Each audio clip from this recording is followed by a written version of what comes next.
Good evening. This is one of these rare evening lectures.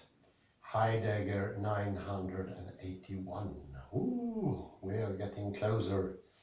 It's just a smashing 19 to reach the 1000. It is amazing. Today I will end the evening lightly with a little paper from chap Marco Stimole from the University of Naples, and this is half chance paper. I printed it earlier on. It is a little bit like Arkady Plotnitsky, but I think this is a bit different still. Having a look at what can metaphysics of presence show us for scientific inquiry. And the whole name of the essay or article, because it's rather short, on Derrida's critique of the metaphysics of presence, implications for scientific inquiry. Stimole tried to take a gander at what is this metaphysics of presence, this now and here, where we can no longer ask the questions when and where. Because now is eternal, it is something we're seeking. Not locatable within time, but somehow outside time. As here is also located outside the scope of our understanding.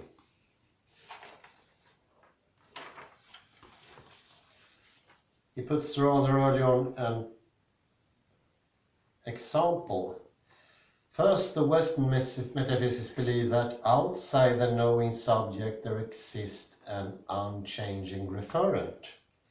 And this could be seen as this one. As far as scientific inquiry is concerned, this false belief requires that the basic assumptions or results of the analysis have an immediate referent in the real world. Second, according to Western metaphysics, the Transcendental Signifier. I don't know if you heard that one before. I think it can be found the first time in Dissemination. Transcendental.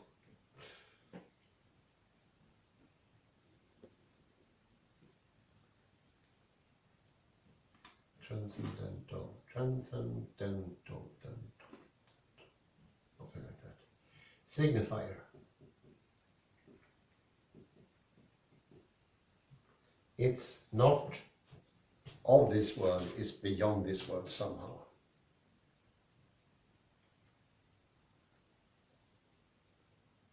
And this is an absolute center that scientific inquiry can approximate through a convergent dynamic. On this account, scientific analysis can aim at a perfect correspondence with its object so as to eliminate any analytical mediation. These implications of the metaphysics of presence prove to be inadequate to the real practice of science. Let's have a gander. An illustrative example. Derrida's deconstruction of the transcendental signifier has two crucial implications for scientific inquiry. First, the inference from the basic assumption of the analysis to an external referent as fallacious. Second, the inference from the result of a scientific inquiry toward an external referent in the real world is incomplete because of difference. A difference between the external referent and its analytical expression can never be overcome. So I mentioned this before, there is a sign and this is what is signified, and in between these is this immediate connection, simultaneous and without taking any space. You see the point here? the metaphysics of presence. That illusion, if you call that, this is the word of stimulo. If that is an illusion, this won't work. So metaphysics of now is actually, in the eyes of stimulo, a necessity to bring the whole thing together. Without the metaphysics of now, this will fall, and there will be difference in between those. There will be time lag, and there will also be a difference in space. They're not situated at the very same position. And that means that the play of difference is even entering within science itself.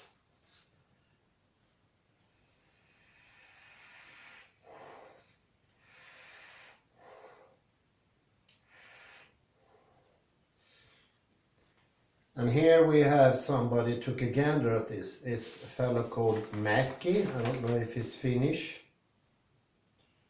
Mackie? Mackie's Finnish? Juha Mäki? No, just Mackie. Mäki means it's this Mäki. Yeah, sure, yeah. Is the yes, it's Finnish. Mäki. It's probably a Finnish person. The truth of false idealization in modeling, representation models and simulations. Mäki is Kulle. Kulle, yeah. More or So less. it's like having the name Berg in Swedish or German. Returning to Derrida, the crucial fallacy of philosophy is to confuse the idealized product of inquiry as an antecedent metaphysical state of affairs. Let's look into that last sentence. It's a very nice specification of the problem without being like pointing with the whole hand. It really points with the finger sharply. What exactly is it? Listen now, returning to Derrida. The crucial fallacy of philosophy is to confuse the idealized product of inquiry. We do an inquiry and we get a product. So far, so good. Let's see if we take this away.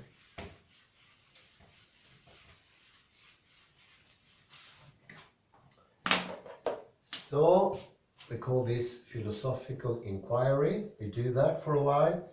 We get a product. This is okay. We call it metaphysics. And in Aristotle, meta means after. Comes after the physics. But the problem is very specific, according to Mackie, is we put it before. It is like it's always already existed. And here the problem starts. It's the beforeness. I think that's a very nice detail pointing out this specificity. So it's okay to have the product, there's nothing wrong, because it's a philosophical inquiry. But to say that it has always already existed, even before the inquiry started, we no longer understand it as a product of human effort or thinking or conclusion. We say it is strictly a part of the world. And we seem to assume it as well, but that could be too early to say. That's coming from me. In the proposed example, the philosophical fallacy would be to consider the assumption of a well-defined and unchanging set of preferences as a metaphysical truth and not as a methodological necessity for an operational definition. Look at it this way. We can put it in an example or whatever you like. Take the coordinate system. We use it to build a house or to construct railroads, make a bridge or something similar.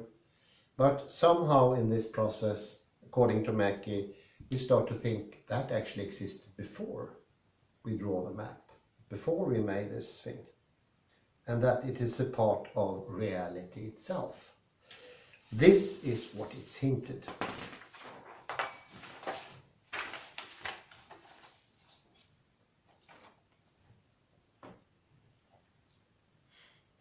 The being is therefore intended to be the most general category, i.e. the category of categories, that opens language to its external reference, which is not linguistic in itself. The world can never be linguistic. It has to be some sort of transcendental signifier, not of language. Hence, the being guarantees an ontological foundation to all categories. Indeed, Aristotle's theory of categories pursues the objective of describing and determining the different enunciations through which being can be analyzed. The causes are one of those, even better described by Aristotle in the potentialities of being. However, any enunciate assigns a predicate to being. A predicate to being means what. This is the what of being. Adjective. What is being? The predicate to being that guarantees their ontological foundation. By giving a predicate to being, it has a foundation. It's ontic rather than ontological, but I'll accept it. It's not Heidegger. On this account, the linguistic mediation ceases whenever the subjective knowledge corresponds completely to being. Modern epistemology, of course, and Cartesian philosophy in particular, assume a dualism between psychic objects and some material objects existing outside in the real world. These basic features characterized Husserl's phenomenology, which Derrida considers the completion of the Cartesian tradition. This is coming from Speech and Phenomena, 1973, and other essays on Husserl's theory of science. So he's rather mean with Husserl, poor Husserl. Husserl's phenomenology aims at identifying the metaphysical foundation, i.e. the transcendental signifier, within the structure of subjectivity. In Derrida's view, the ultimate goal of Husserl's phenomenology it's the identification of the purely rational foundation of philosophy, in the idea that consciousness generates. Husserl inscribes a dualism between the purely formal, empty subjective intention, noesis, and the objective intuition, noema. The formal subjective intention mediates between the transcendental consciousness and its object. However, the necessary truth of the objects of consciousness, I can put that into writing maybe.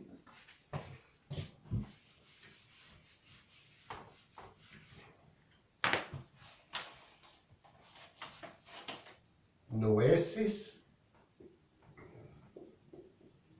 noema. That's the pure subjective, that's the pure that's the pure objective.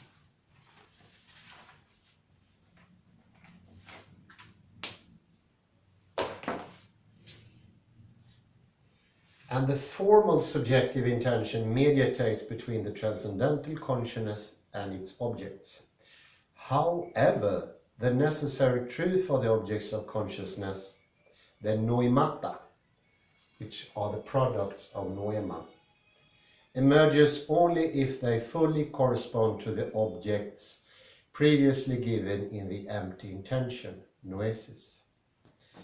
Therefore, all the mediating signs of language fade away whenever the noesis is in the immediate presence of its noematic intuition.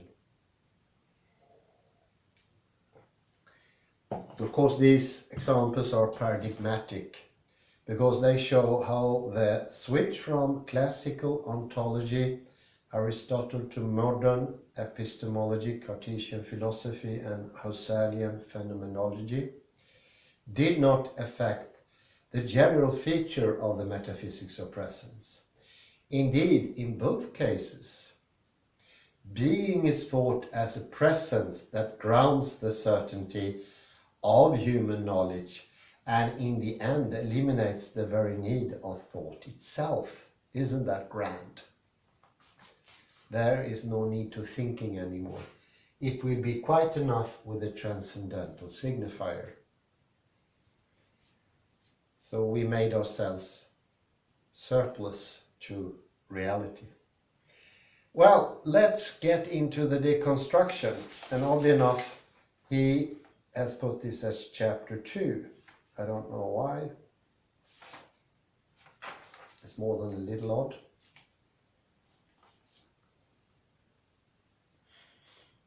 The basic feature of Derrida's critical project consists in the attempt to undermine the possibility of eliminating the linguistic mediation by deconstruction, the transcendental signifier.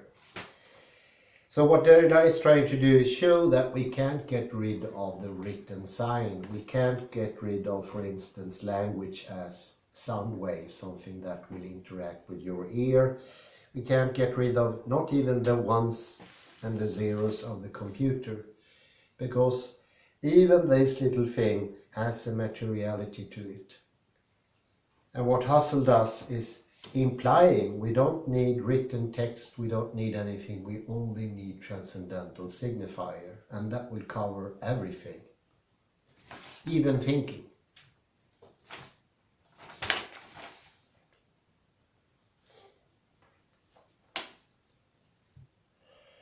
Such a distinction between the methodological status of the assumption of a constant and philosophical fallacy of retaining it as a metaphysical truth traces back to Nietzsche.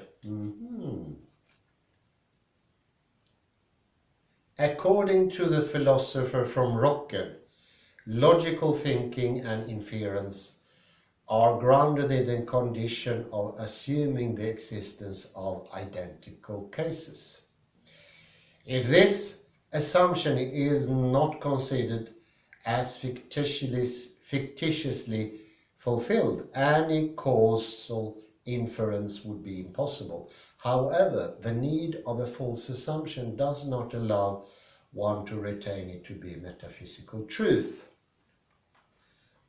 If economic analysis of individual behavior grounds in a simplifying assumption of unchanging preference, then the result of the inquiry can never be a mirror image of the real world phenomena. Here we have once more the mirror turning up. You can say it like this. What Husserl means is that mirror is direct, and we can look directly into the mirror to understand what causes the mirror image. And we don't need the sign, we don't need thinking to understand that. That understanding is direct without thinking. And that's the transcendental signifier. This is this little figure, or these really horrible drawings of 3 monkeys. One is not hearing, one is not seeing, and one is not saying anything. And this is the so-called point of Husserl. Take away all sorts of doings. Doings should not be part of the world. Doings, in his way of looking at things, are the exceptions. There are accessories to what we are as human. And oddly enough, there is no difference in Husserl between the transcendental signifier and the noesis and the noema, because we don't have any difference anymore. Everything is transcendental and signifies.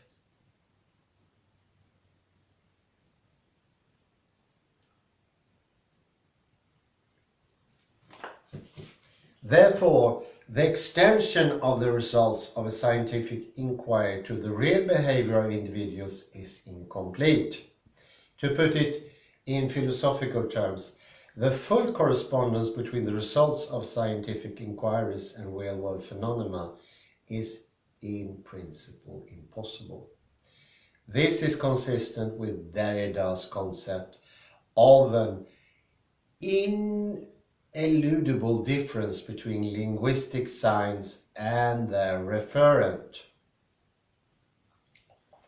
One could say Derrida saves Husserl from this abyss of transcendental signifier by deconstructing the transcendental signifier and show that even the transcendental signifier in all its purity is already tainted by difference. Difference to itself and difference to its meaning. So we still have real world difference going on here, although they try out from Husserl's side to obliterate it completely.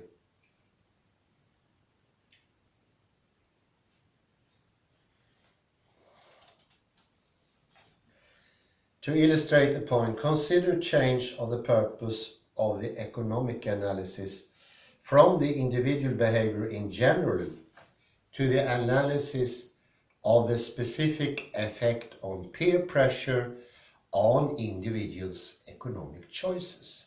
In this case, if the assumption of unchanging preferences were metaphysical truth, we would not observe any conformist behavior because individuals' preferences would be completely insulated from peer pressure. As a result, individuals would follow only their own tastes. Nonetheless, conformism is a widely observed phenomenon that calls for an explanation. Therefore, given the different purpose of the analysis, economic inquiry needs to relax its basic assumptions about preferences, allowing them to change systematically according to specific feature of economic environment. If we all regard the noesis to be without a context, without a world, without peers, we can start thinking in terms that gets very close to a transcendental signifier. We thought everybody to be a complete individual in a case. That causes complete individual taste. And all of a sudden, we can't even explain conformism.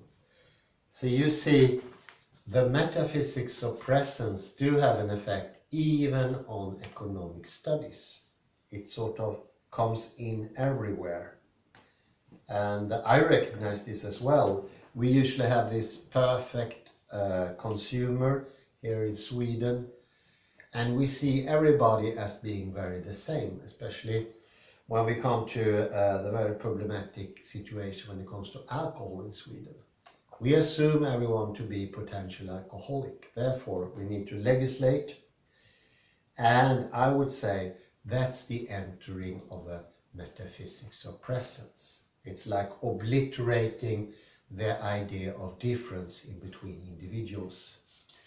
It's a generality, yes, but what stimulo means is that it's nothing wrong with generality, it's nothing wrong with universals, but the problem is when we take them to be before part of the real world. We don't see them as products of what we are doing. Somewhere the whole sequence have been turned upside down.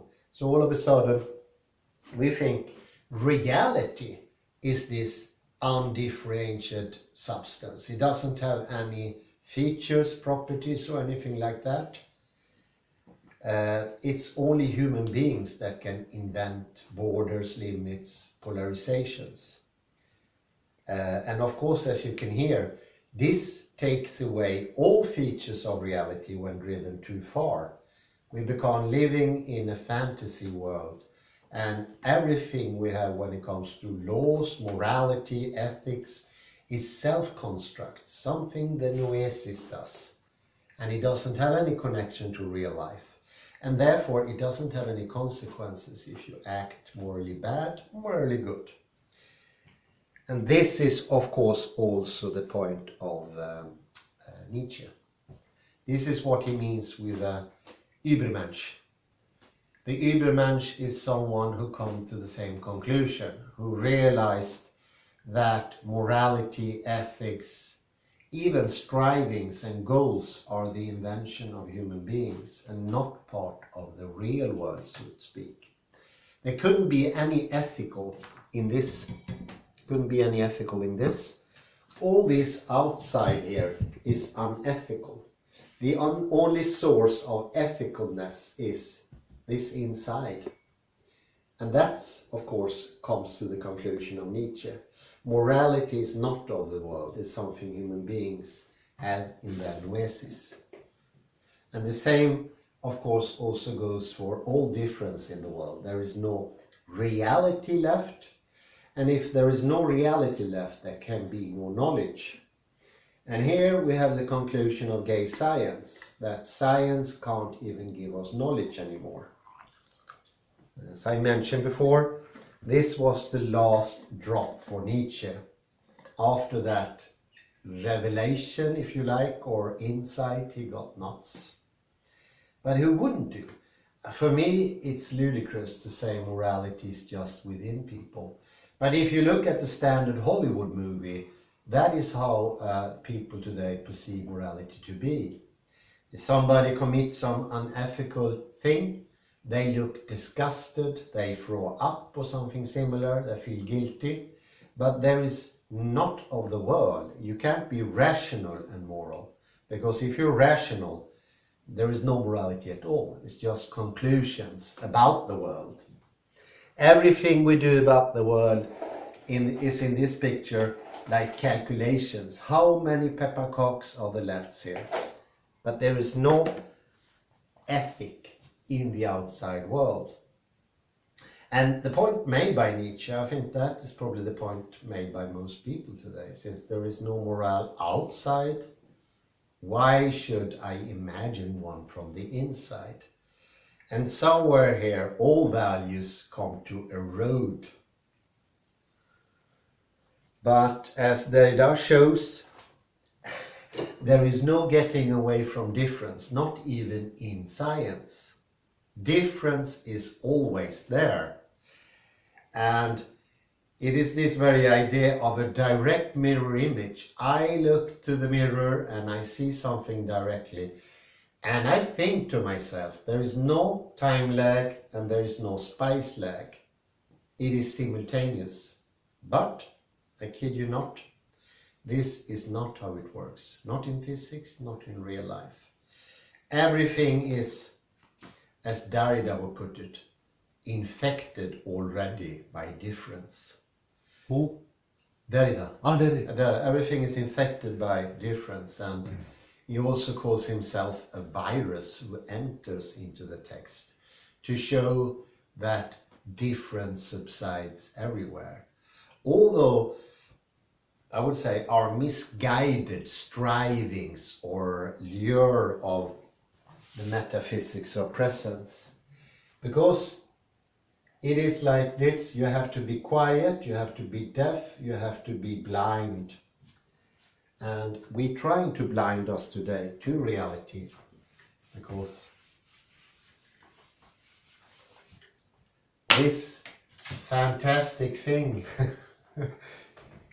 you could make it like sort of a geometric idol. I actually often think about the Obelisk in 2000. There is an obelisk there and it's very mysterious. It's made of black granite, and it turns up on the moon, and it's very square. But when I think about the metaphysics of presence, I often think of this black thing that flies around, moves, and this is now, and it's also here, and we just stare at it with like big gaping eyes. And by staring at it, we forget all of reality, all that's around us, all of difference, because within this we think there is no difference. We are purified from all sorts of taint of difference. And this is actually the first explanation of the mirror in Rodolphe Gasquet. That's the immediate reflection that tricks us, so to speak. It doesn't trick us because we can really see it, but it can help us fall into that trap. But more important, by going into that trope, going into that sort of image, we can also understand how we once upon a time got stuck in the mirror image somehow. And this is what it did for me. I realized somewhere, probably pre-verbally, maybe I had used my first words, but somehow I start to think there is something more real than this. And I can't put words to that. That's why I think it was even pre-verbal. It was already present before I started to talk. How do you explain that? Well, I can give a simple explanation. I don't think it's valid. It could actually come from muscular tension of people around us, because that transmits quite a lot. I haven't entered into that. But our bodies, because of the mirror imaging I mentioned some other time, just for me being present there in front of somebody, I have an effect. And that effect could have been what I was sensitive when I was little, most of us. But it's also the way of talking, the way of moving.